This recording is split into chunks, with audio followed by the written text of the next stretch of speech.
Hmm.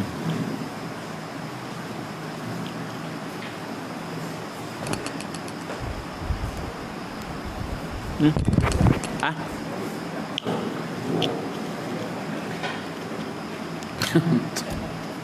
Mati.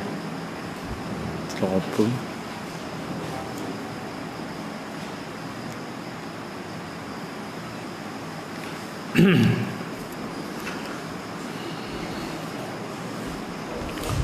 Astaghfirullahalazim alladzi la ilaha illa huwal hayyul qayyum wa atubu ilaih. Astaghfirullahalazim, astaghfirullahalazim. Al-Fatihah. A'udzu billahi minasyaitonir rajim. Bismillahirrahmanirrahim. Alhamdulillahi rabbil alamin. Arrahmanir rahim. Maliki yaumiddin. Iyyaka na'budu wa iyyaka nasta'in. Ihdinas siratal mustaqim. Siratal ladzina an'amta 'alaihim ghairil maghdubi 'alaihim waladdallin. Amin. Assalamualaikum warahmatullahi wabarakatuh. Alhamdulillah, salatu wassalamu ala Rasulillah wa ala alihi wa sahbihi ajma'in. Berbahagia Tuan Imam, Tuan Pursi dan ahli Tuan Kuasa, sedang jemaah yang dirahmati Allah sekalian. Masih lagi kita berbicara, dan saya rasa kali yang ketiga kita membahaskan tajuk yang ke-31, iaitu futuwah, dengan makna kesatriaan, kehandalan, kehebatan, kalau bahasa kampungnya kejantanan seseorang itu. Di mana nilaiannya? Apakah kepada jasadnya semata? Tidak. Kalau kita lihat dalam ilmu tasawuf, kehandalan, kesatriaan seseorang itu dinilai pada akhlaknya, pada budi pekertinya, pada sikapnya. Maka kita akan teruskan apa kata Syekh Junaid Al-Baghdadi, di antara imam ilmu tasawuf, selain daripada adanya Syekh Abdul Qadir Jailani, di sana ada Syekh Junaid Al-Baghdadi. Di muka surat 311, kalau tak silapnya, betul ya cikgu ya, 311 insya-Allah. Itu kata Syekh Junaid, futuwah, kehandalan, kehebatan itu ialah menahan diri dari menyakiti orang. Al-muslim man salim al-muslim lisanahu wa yadahu. Orang muslim itu siapa? Orang muslim itu ialah orang yang sejahtera muslim yang lain daripada kerja-kerja lidahnya, ataupun daripada lidahnya dan juga tangannya. Jangan dia menyakitkan orang lain dengan lidahnya, dan jangan dia menyakitkan orang lain dengan tangannya, perbuatannya. Jadi seorang yang handal ialah orang yang dapat menahan diri daripada menyakiti orang lain, sama ada melalui lidahnya, daripada bahasa-bahasa badannya, daripada perbuatan-perbuatannya.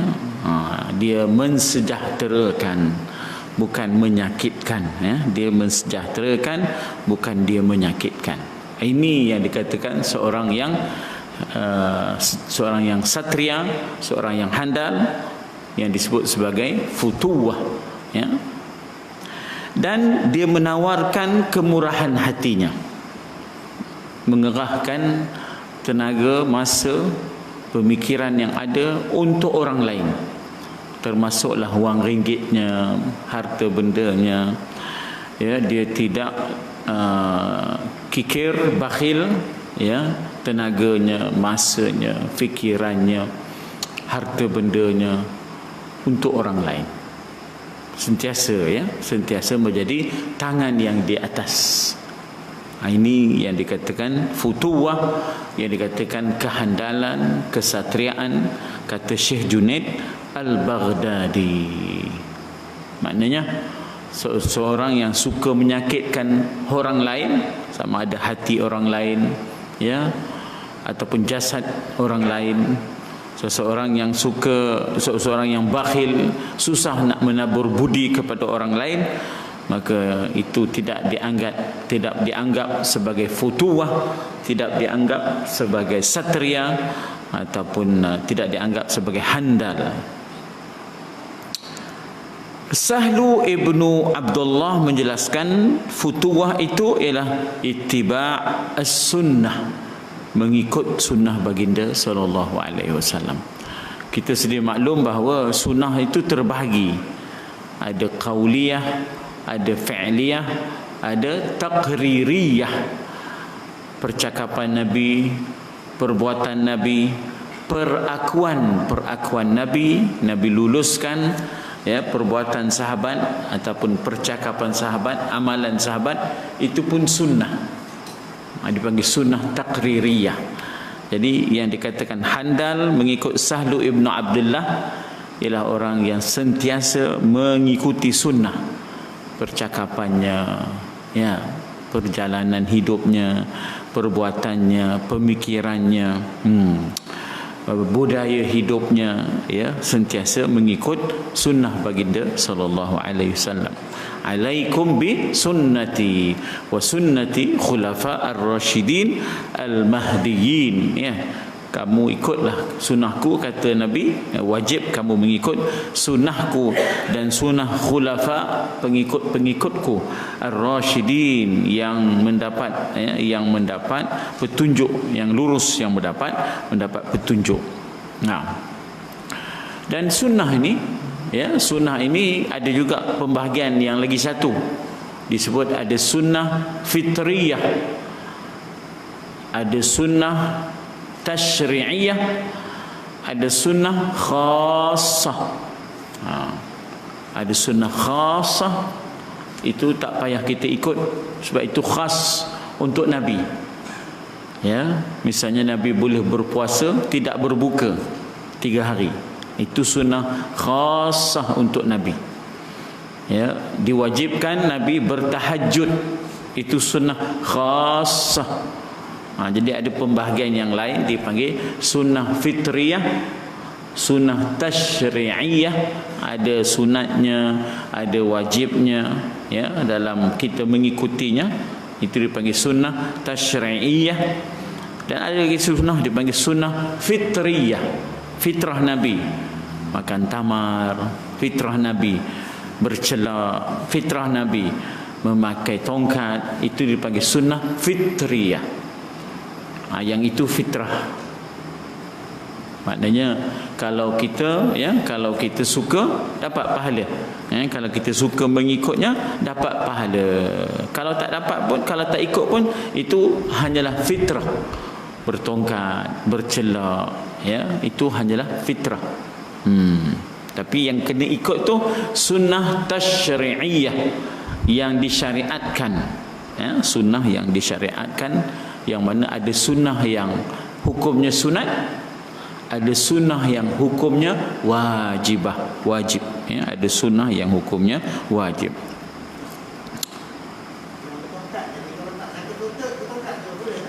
Kalau dasar cinta dapat pahala. Maknanya almarhum Ustaz Fahmi Zamzam, umurnya sebaya je, tapi dia bertongkat kerana cintanya kepada Nabi, ya, kerana cintanya kepada Nabi. Jadi dia tidak terangkum dalam tashri'iyah, dia tak terangkum di dalam yang sunat dan yang wajib. Tetapi kalau kita buat kerana suka kan Nabi, buatlah. Ya, berjubah misalnya, kalau kita buat kerana suka kan Nabi, buatlah. Jadi dapatlah pahala suka tu, dapatlah pahala suka, ya.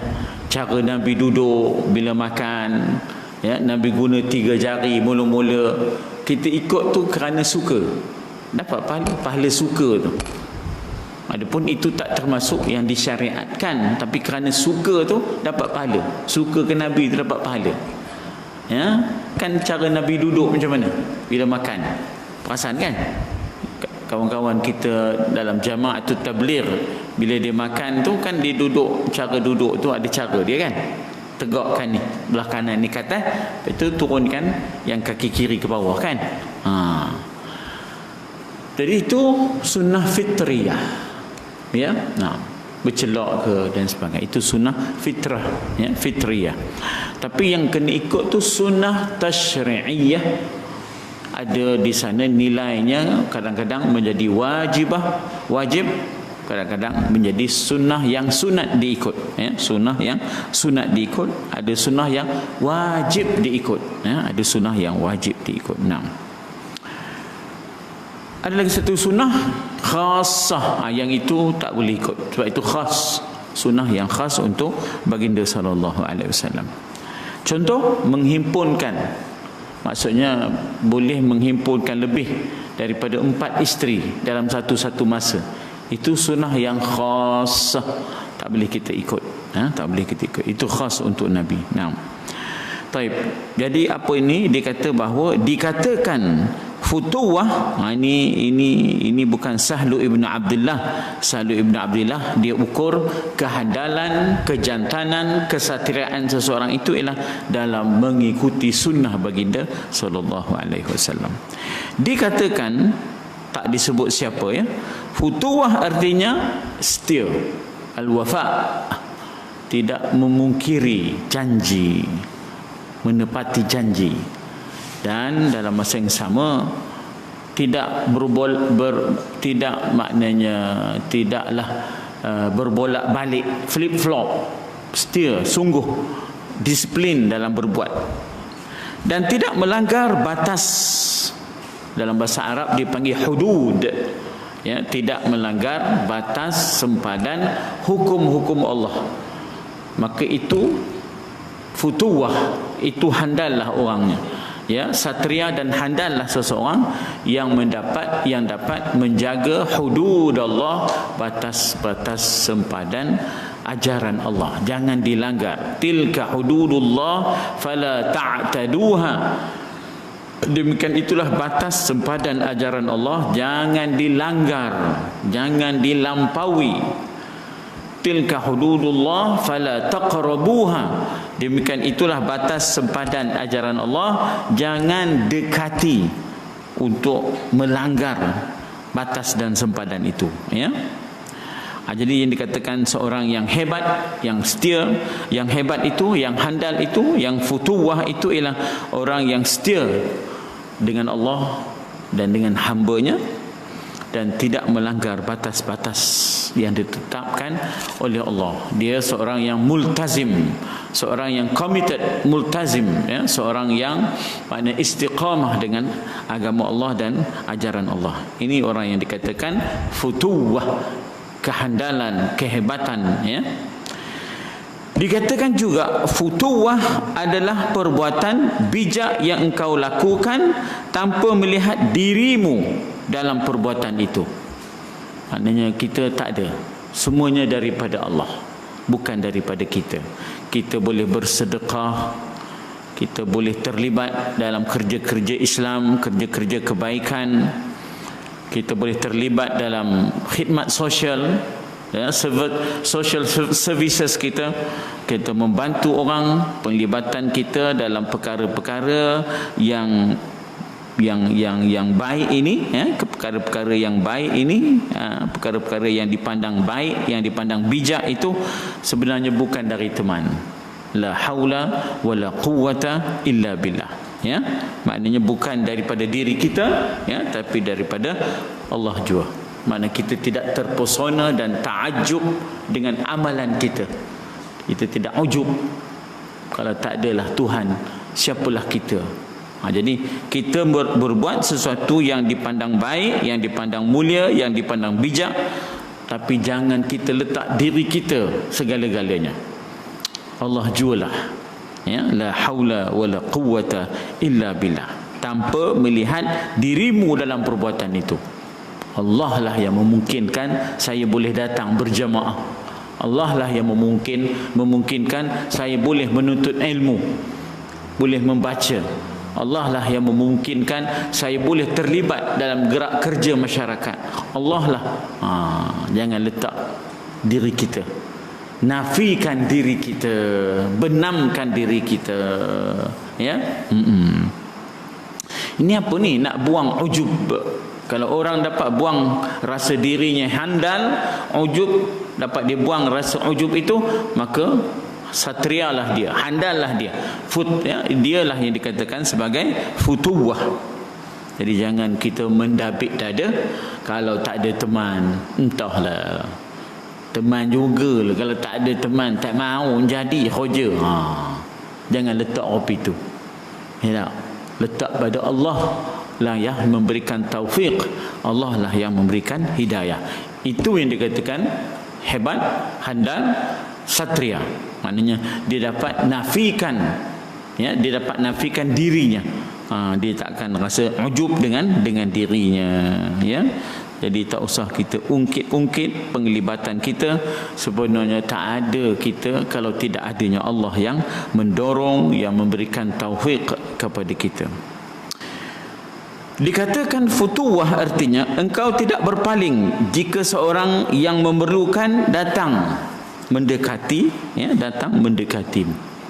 Maknanya dalam hidup kita ini akan ada orang yang terpaksa menjadi tangan yang di bawah.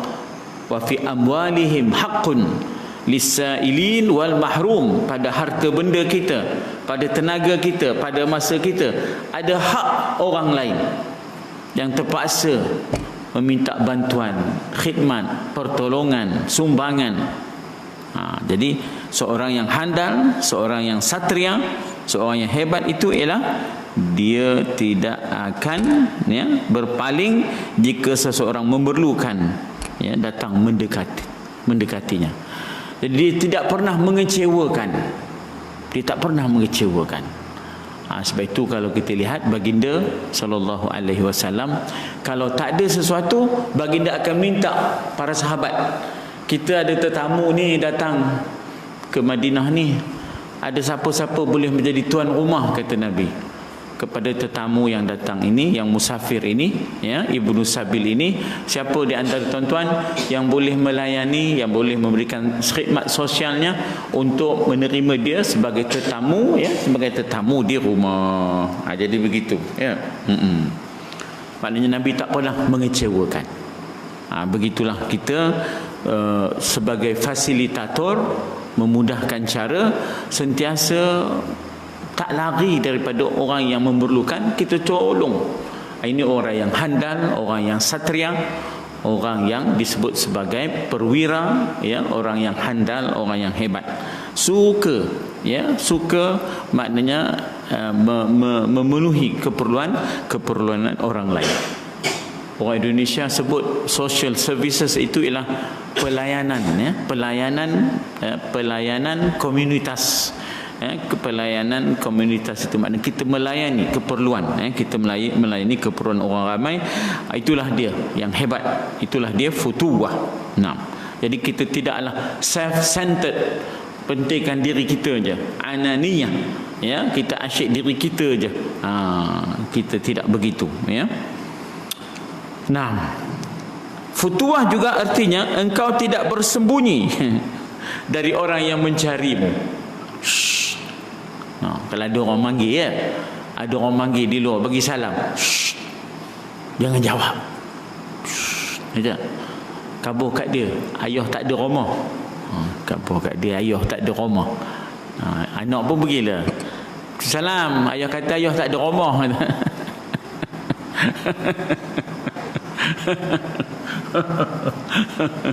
Aduh, ya tak? Jangan begitu, jangan begitu. Tidak akan bersembunyi daripada orang yang mencari. Maknanya kita entertain, kita layan apa keperluan dia. Tak dapat banyak, sikit, ya. Kalau mungkin kita tak ada, kita cuba lorongkan ke mana yang boleh supaya dia dapat juga, ya. Maknanya kita kata keperluan dia, keperluan dia. Itu yang dikatakan kehandalan, kesatriaan, kehebatan, ya, seseorang itu ialah dia hidup untuk orang lain. Dia bukan sekadar lilin yang membakar diri untuk menerangi orang lain. Apa pasal? Sebab kalau lilin dia cair, habis cerita. Kita tak. Kita orang yang beriman ni, bila kita korbankan keselesaan kita demi orang lain, ada habuannya. ya, ada habuan di akhirat esok. Kita korbankan ya keselesaan kita demi orang lain, ada habuannya di akhirat. Sebab itu kan Nabi ada bersabda, ya, apa sabda Nabi? Nabi ada bersabda, Nabi kata fa ni'mal murdi'ah wa bi'satil fatimah. Sebaik-baik pemimpin ialah pemimpin yang suka memenuhi, yang memberikan kebaikan, layanan kepada rakyatnya. Wa bi'satil fatimah, seburuk-buruk pemimpin, pemimpin yang memutuskan kebaikan-kebaikan daripada rakyatnya. Rakyat yang asalnya dapat pendidikan dengan mudah, kesihatan dengan mudah, kebajikan dengan mudah, tiba-tiba pemimpin itu memutuskan semua itu daripada rakyatnya, maka disebut oleh Nabi seburuk-buruk pemimpinlah dia, ya, wa bi'satil fatimah. Nah, jadi maknanya kita sentiasa melayani, ya, mengembirakan. Idkhalus surur fi qalbi akhika sadaqah, memasukkan rasa gembira dalam hati saudaramu itu ada pahalanya. Memasukkan rasa gembira dalam hati saudaramu itu ada pahalanya. Nah, futuwah artinya engkau tidak menumpuk-numpuk harta kekayaanmu dan tidak mencari alasan jika diminta untuk bersedekah. Dalam surah apa? Suratul Hasyri disebut likaila yakuna dulatan bainal aghniya'i minkum. Janganlah harta kekayaan itu berligar di kalangan orang yang kaya sahaja di kalangan kamu. Ya. Sebenarnya harta kita apa? Sebenarnya dalam Islam yang dikatakan harta kita itu yang kita bagi ke orang. Oh, di reverse. Ya, di reverse logik golongan materialis. Golongan materialisme, golongan materialis, dia menganggap apa yang ada pada kita itulah harta kita. Lalu dia pun jama'a malan wa addana, himpun kira campur, himpun kira campur, himpun kira campur. Kita tak, wa mimma razaqnahum yunfiqun. Apa yang Tuhan bagi rezeki, infak. Apa yang Tuhan bagi rezeki, infak. Minus, dapat minus, dapat minus. Tadi dapat plus, dapat plus, dapat plus. Orang beriman bukan. Orang beriman dapat minus, dapat tolak, dapat tolak, mesti infak. Jadi maknanya di reverse logic golongan materialis. Harta ialah yang kita bagi ke orang, itulah harta kita. Itulah yang Nabi bentuk dan asuh Aisyah radhiyallahu anha. Kan saya dah cerita dah, kita pernah dengar ceritanya bagaimana di rumah Nabi ada 3 biji tamar, datang 2 beranak minta makan, Aisyah bagi yang 2 tu kan. Balik Nabi, apa ada wahai Aisyah? Aisyah kata tadi ada 3, atau tinggal 1. Mana pergi 2? Bagi pada 2 beranak nak makan. Yang Aisyah bagi pada orang itulah, itu kata kita. Oh, kan senang tu ya. Kita duk faham kata kita yang ada pada kita lah. Kata kita yang ada pada kita. Tak, seorang yang hebat itu tidak akan katanya menumpuk-numpukkan harta kekayaan untuk dirinya sahaja. Itu tak hebat, itu tak handal, itu tidak satria, itu tidak futuwah. Itu tidak futuwah. Futuwah ialah seorang yang tidak menampukkan kekayaan, menumpukkan harta kekayaan untuk dirinya sahaja. Lalu dia akan membantu mereka yang memerlukan. Dan tidak akan mencari alasan, ta'tazir, ya, tak akan mencari alasan, excuses untuk tidak membantu. Ya, teman pun tak cukup, teman pun nak makan, dia tak ada buat alasan begitu. Teman pun ngerokok dangkor juga, ngerokok dangkor, ya. Tak, dia cari juga jalan untuk membantu, ya. Lagi katanya futuwah artinya bersikap murah hati dengan apa sahaja yang telah dianugerahkan kepadamu dan menyembunyikan kesulitan-kesulitan. Jangan ditonjol-tonjolkan, jangan disebut-sebut kepayahan-kepayahan kita. Dalam hidup ni akan ada kepayahan, akan ada kesulitan, tapi tak usah sebut-sebutlah. Itu orang yang handal. duk asyik sebut, duk asyik mengeluh, akan kesulitan, kepayahan, tak handai. Itu tak handai. Itu tidak satria namanya. Itu tidak futuwah. Itu tak hebat orangnya.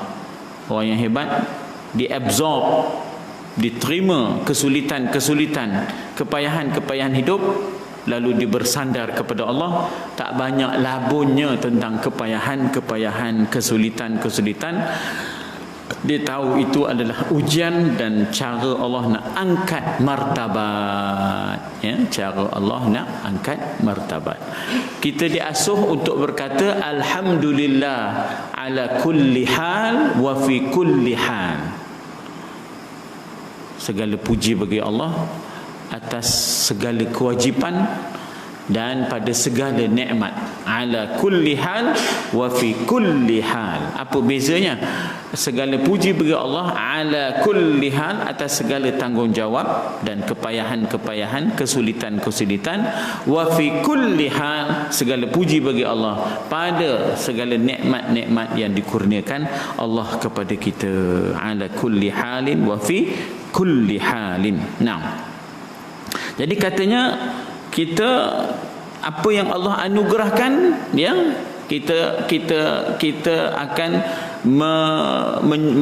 bersyukur atas apa nikmat-nikmat itu. Dan wa amma bi ni'mati rabbika fahaddits. Sebut nikmat-nikmat Allah, tanda syukur. Allah dah bagi kita ini, Allah dah bagi kita itu, jangan kita lupa. Kemudian tak usah banyak sangat sebut kesulitan-kesulitan, kepayahan-kepayahan. Ya, ini tanda kehandalan, kehebatan ataupun futuwah. Futuwah artinya bahawa jika engkau mengundang 10 orang tetamu, engkau tidak akan terpengaruh jika yang datang 9 ataupun 11. Tidak terkesan. Sebab bagi kita, melayani tetamu itu tanda beriman kepada Allah. Man kana yu'minu billahi wal yaumil akhir falyukrim dhaifahu. Siapa yang benar-benar beriman kepada Allah dan hari akhirat, hendaklah dia memuliakan tetamunya. Justru dia tak akan marah, dia tak akan terkesan panggil 10 datang 9, panggil 10 datang 11. Yang penting prinsipnya dia memuliakan tetamu, sebab memuliakan tetamu tanda beriman kepada Allah dan hari akhirat. Yang datang 9 ke, yang datang 10 ke, yang datang 11 ke, walaupun dalam senarai undangan 10 orang, tiba-tiba ada sepulan-sepulan tak datang, dia takkan rasa jengkel, takkan rasa, maknanya kita kata marah, ya.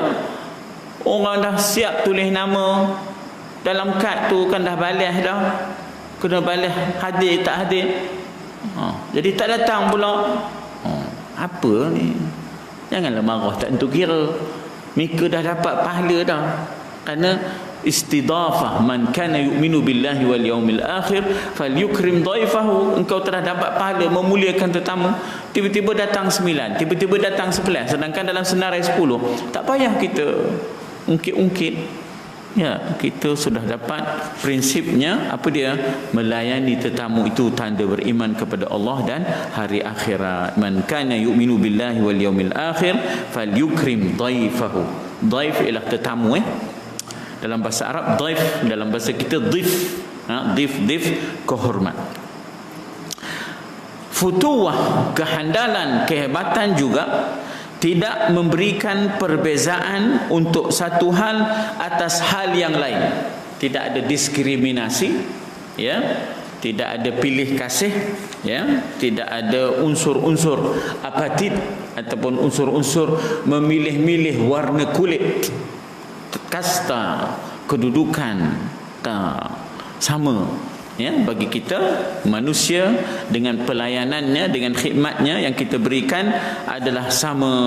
Ini sebenarnya dalam diri kita tu kadang-kadang ada perasaan sikit nak layan seseorang ni, kadang-kadang layan lebih kurang je dah lah, ya.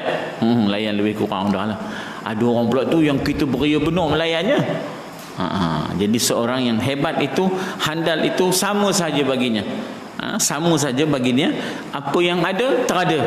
Apa yang ada terada lah. Nah, Ahmad ibnu Khadruwaih, cuma ni nak sebut entah, mengatakan kepada isterinya Ummu Ali, aku ingin mengadakan pesta mengundang seorang pencuri yang terkenal di daerahnya dengan sebutan ketua, pemimpin orang-orang muda yang kuat.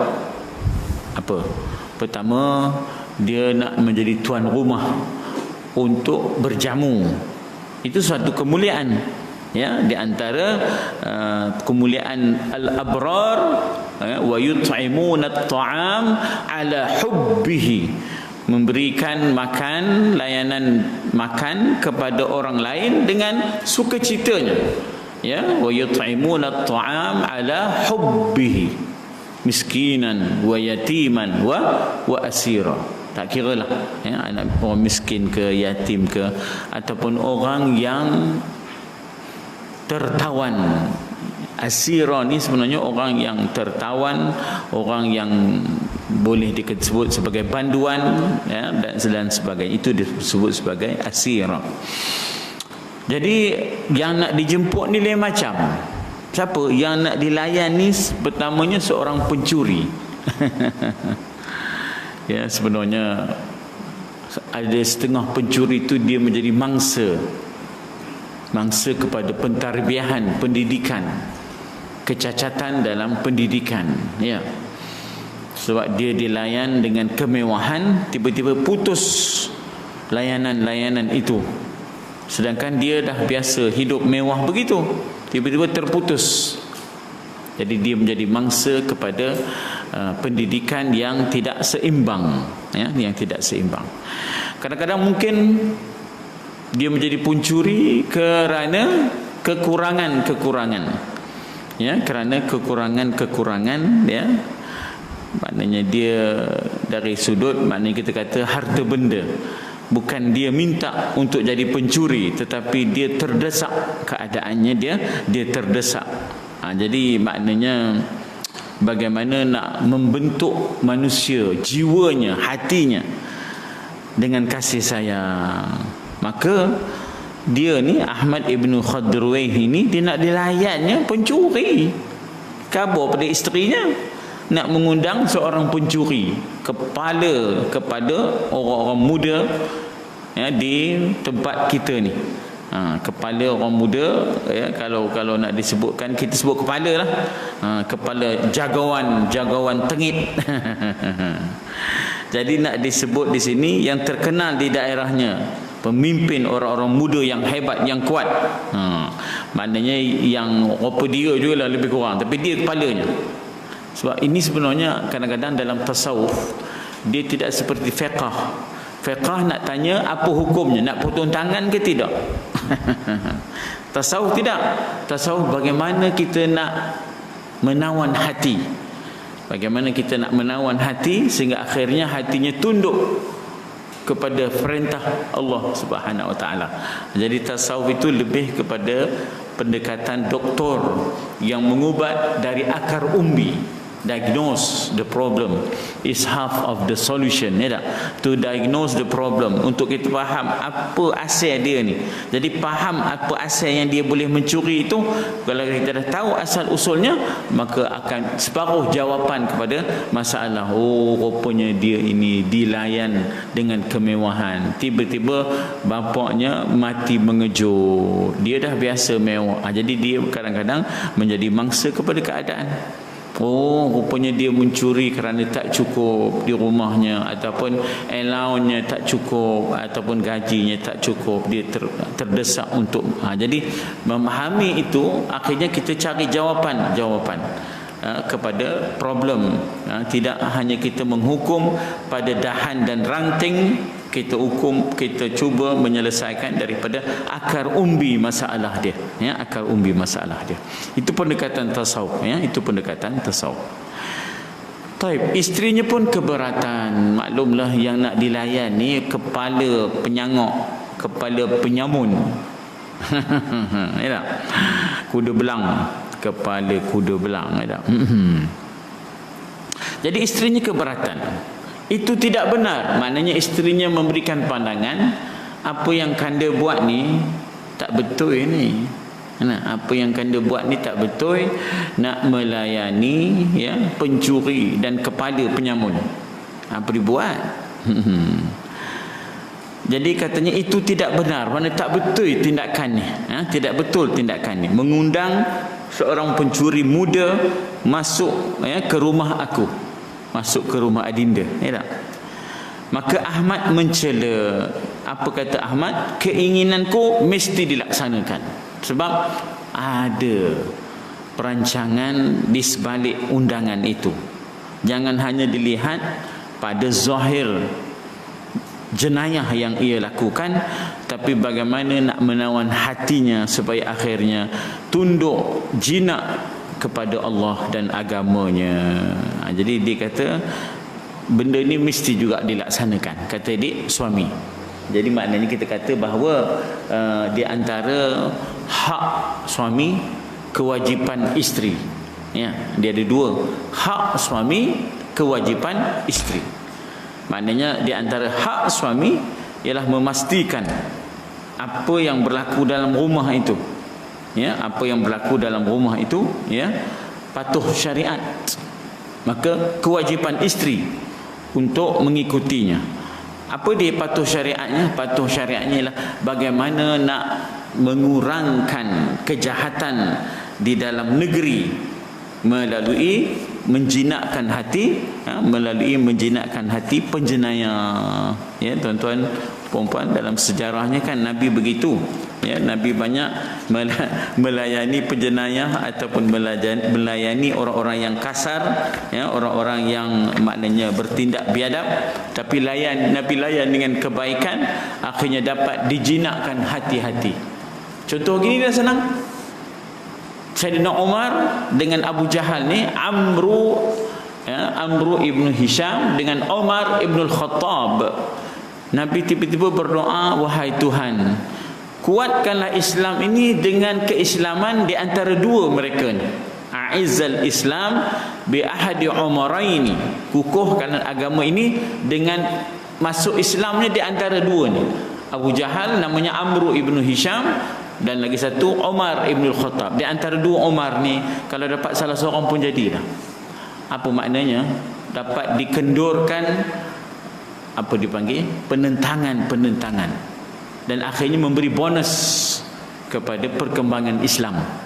Dapat dikendurkan jenayah-jenayah, tindakan-tindakan kezaliman terhadap orang Islam, maka dapatlah Islam itu ke depan lagi, gaining ground. Kalau dalam bahasa kita main rugby, ya, dapat gaining ground, dapat lagi ke depan, ya, kerana apa? Dapat dilemahkan dan dijinakkan penentang-penentangnya.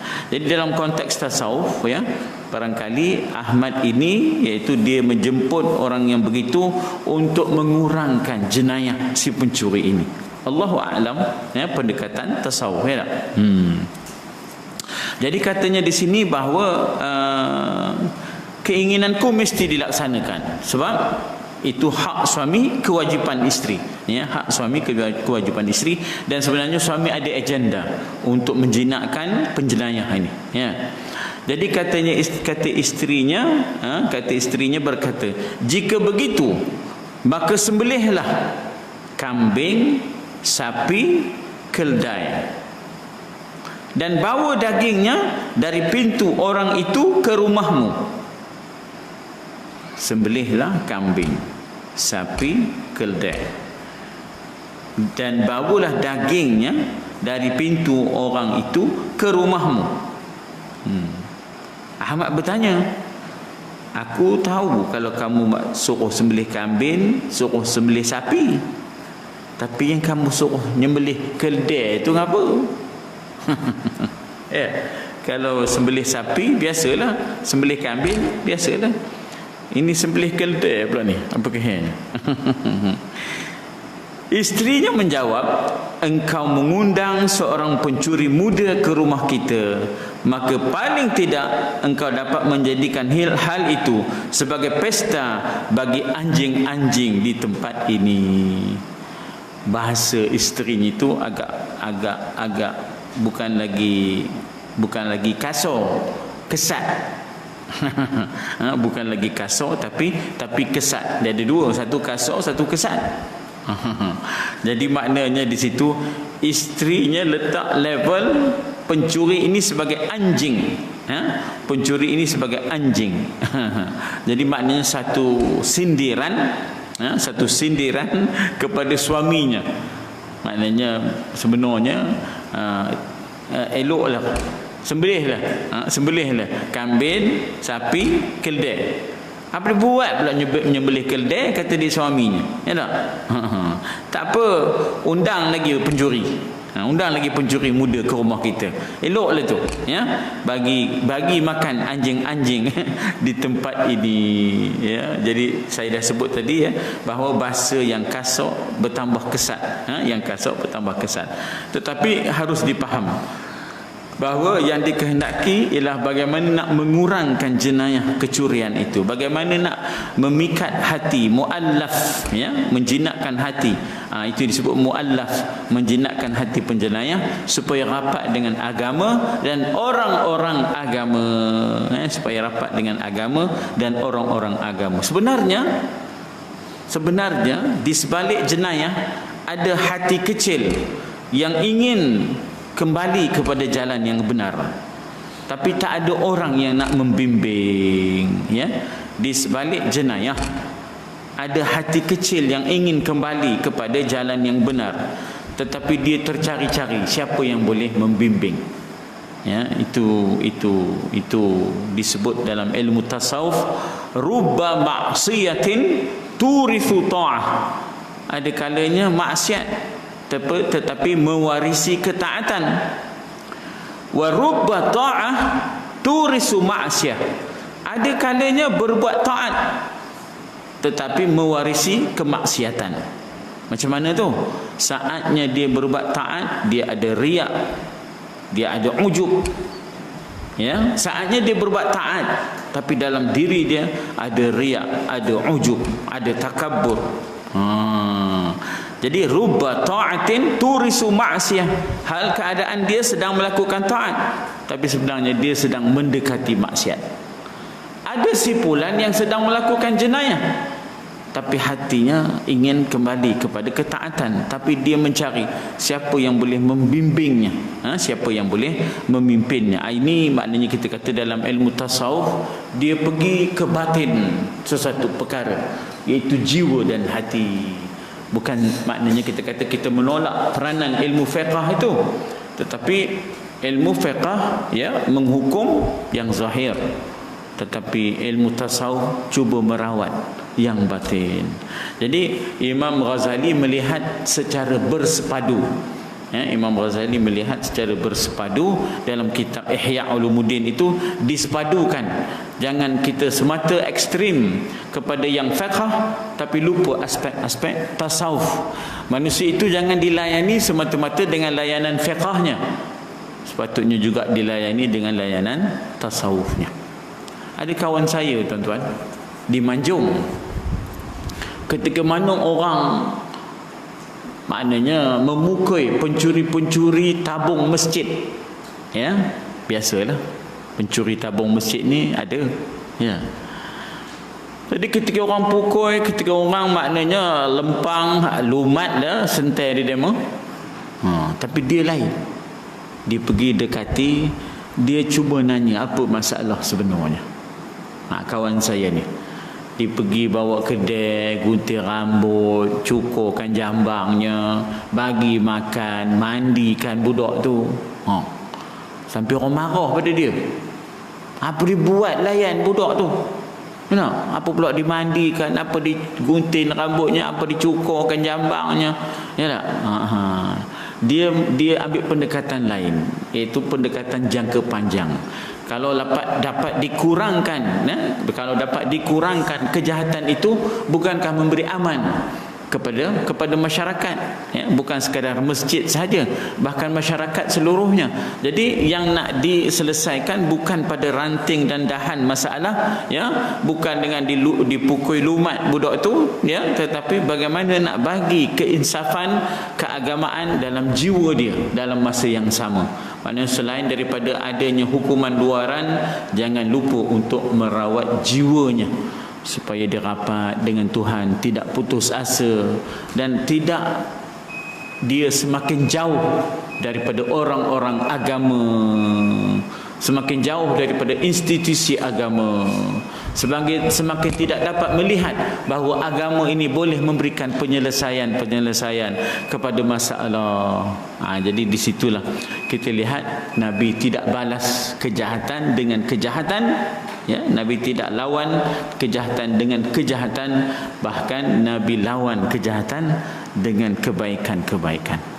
Ini suatu perkara yang memerlukan nafas panjang, ya, dalam budaya, ya, dalam pemikiran dan juga dalam pendekatan, memerlukan, ya, nafas panjang, marathon, ya tak?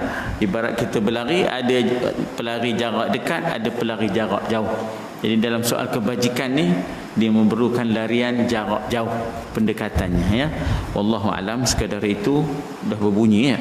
Jadi kita berhenti dekat situ, iaitu bagaimana disebut di sini, ya, di muka surat 312.